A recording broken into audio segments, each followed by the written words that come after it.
नमस्कार। आप सभी का एक बार फिर से स्वागत है हमारे चैनल में। माघ शुक्ल सप्तमी के पावन अवसर पर मैं आप सभी के समक्ष रथ सप्तमी और सूर्य जयंती से जुड़ी 3 कथाएं प्रस्तुत कर रही हूँ।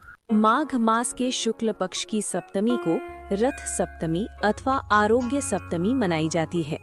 ये दिन समस्त ब्रह्मांड के ऊर्जा स्रोत भगवान सूर्य देव के जन्म दिवस के रूप में भी माना जाता है। इसी कारण इसे सूर्य सप्तमी या सूर्य जयंती भी कहा जाता है।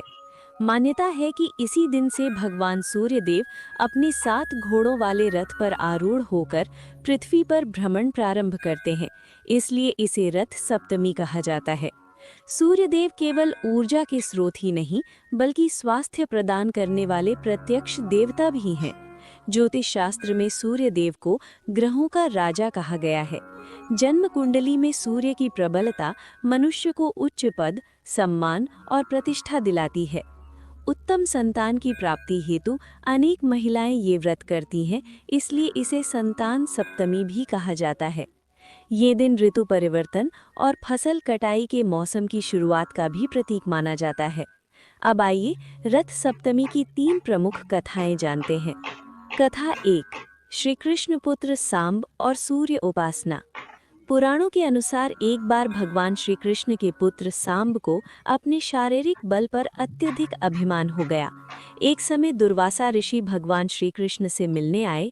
वे लंबे समय तक तपस्या करने के कारण अत्यंत दुर्बल हो चुके थे। ऋषि की दुर्बल अवस्था देखकर सांब जोर जोर से हंसने लगा और अहंकारवश उनका मजाक उड़ाने लगा।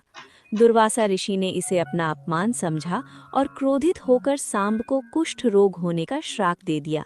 जब सांब कुष्ठ रोग से ग्रसित हो गया, तब भगवान श्री कृष्ण ने उसे सूर्य देव की उपासना करने की सलाह दी। पिता की आज्ञा मानकर सांब ने मित्रवन में चंद्रभागा नदी के समुद्र संगम के पास कोणार्क में 12 वर्षों तक तपस्या की और सूर्य देव को प्रसन्न किया। सूर्य देव की कृपा से उसे कुष्ठ रोग से मुक्ति प्राप्त हुई। बोलो सूर्य भगवान की जय। रोग मुक्त होने के बाद सांब ने सूर्य देव का मंदिर बनवाने का निश्चय किया।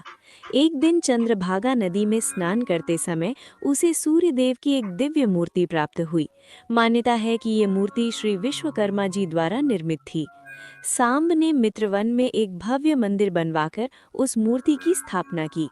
तब से ये स्थान अत्यंत पवित्र माना जाने लगा और ये क्षेत्र अर्क क्षेत्र अथवा पद्म क्षेत्र के नाम से प्रसिद्ध हुआ। आज ये स्थान कोणार्क सूर्य मंदिर के रूप में विख्यात है, जहां रथ सप्तमी बड़े धूमधाम से मनाई जाती है। कथा 2, गणिका और अचला सप्तमी का व्रत। सूर्य सप्तमी की दूसरी कथा के अनुसार एक गणिका नाम की स्त्री ने अपने जीवन में कभी दान पुण्य नहीं किया था।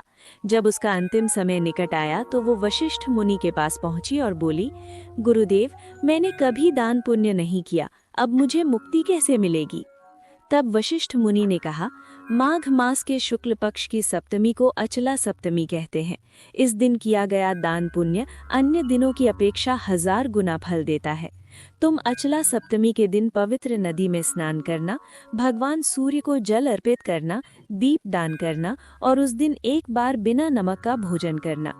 गणिका ने मुनि की बताए विधि से अचला सप्तमी का व्रत किया। कुछ समय बाद उसने शरीर त्याग दिया और उसे स्वर्ग में महान पद प्राप्त हुआ। इस प्रकार अचला सप्तमी के व्रत से उसे पुण्य और मुक्ति का फल मिला। बोलो सूर्य भगवान की जय। कथा 3, राजा यशोवर्मा और पुत्र का आरोग्य। एक लोक कथा के अनुसार एक महान राजा यशोवर्मा के पास राज्य संचालन के लिए कोई उत्तराधिकारी नहीं था। बहुत मन्नतों और पूजा पाठ के बाद उन्हें एक पुत्र की प्राप्ति हुई, परंतु वो पुत्र शारीरिक रूप से दुर्बल था।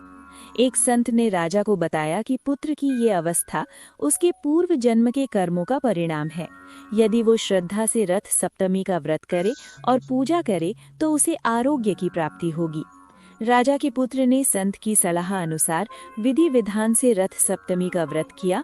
सूर्य देव की कृपा से उसका स्वास्थ्य ठीक हो गया और आगे चलकर उसने अपने राज्य का कुशलतापूर्वक शासन किया। जो मनुष्य रथ सप्तमी के दिन श्रद्धा से सूर्य देव की पूजा करते हैं, उन्हें निरोगी काया, धन धान्य और उत्तम संतान की प्राप्ति होती है।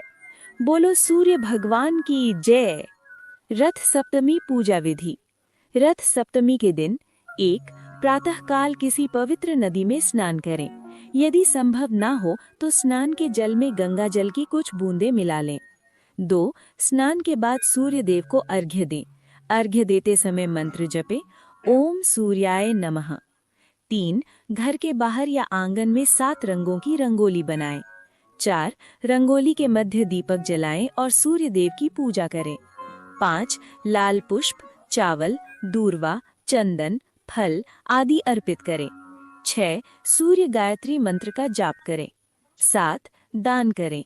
गेहूं, गुड़, तेल, तांबे का पात्र, लाल वस्त्र आदि किसी जरूरतमंद को दें। फिर परिवार सहित भोजन करें। 7 घोड़े और उनका अर्थ। भगवान सूर्य के रथ के 7 घोड़े सप्ताह के 7 दिनों के प्रतीक माने जाते हैं। ये सूर्य देव की ऊर्जा, प्रकाश और जीवन शक्ति का भी प्रतीक हैं। जिनकी कुंडली में सूर्य कमजोर हो या स्वास्थ्य खराब हो, शिक्षा में बाधा आती हो या आर्थिक उन्नति न हो रही हो, उन्हें रथ सप्तमी के दिन सूर्य उपासना और दान से विशेष लाभ मिलता है।